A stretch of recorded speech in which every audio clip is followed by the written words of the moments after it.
badate rakkate waan sinnee fofumaan dhifatini tarna goote qalbii inaafaniif na hillaamu jilbii si hawwaniif barbadee gurabbii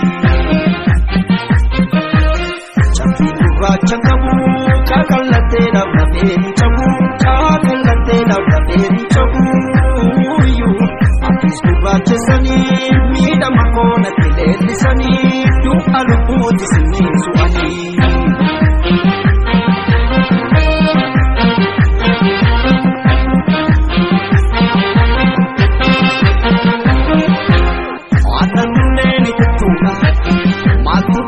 Lamarasa jalalti kee bochiftuudha laphee tona haasa amee kaloo nyaachisuuni amee siyyaa mul'iftuufi bira qabee sitti muuni jaalalaan si dhuunfachuufi alkanittuu akka addeessa kubaa laphee si qabbaneessa ijoollee fagaattee.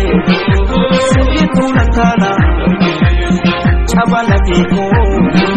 Situ walala, wanjala jala mala kafe, jala kushe sene nanya kafe. Garbata meka tantare yo kufe, kufate tanka echite kafe.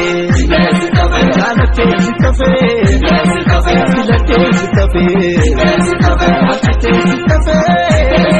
Jana desi kafe, kila desi kafe.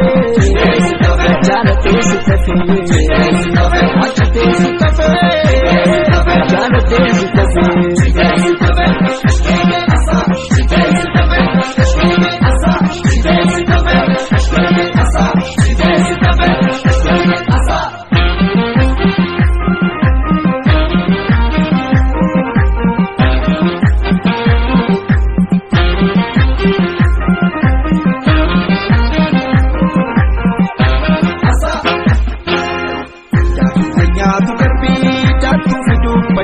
Rakkate waan sinnee fofumaan dhifatini tarna goote qalbii inaafaniif na hillaamu jilbii si hawwaniif barbadee gurabbii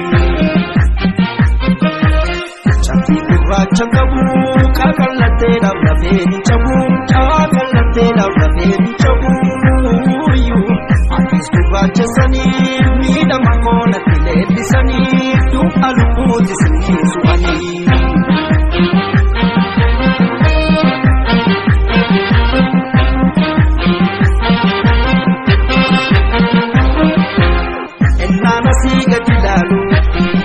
Chagoda margahamu kamfota uke hinole galme korasu mawamu wakisita fejirale lemana kamu soro kanidinya nekirale dama makaya jororo ite baridu asu mawama morma ketula akakudama daka galana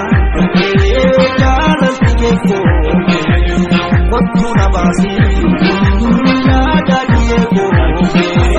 Wanjala la jara na mala kafe, jala kushe sene nanya kafe. Garbata meka tantare yo kufe, kufate tanka echite kafe. Jala tezi kafe, kila tezi kafe, achite kafe. Jala tezi kafe, kila tezi kafe. Jala tezi kafe, achite kafe.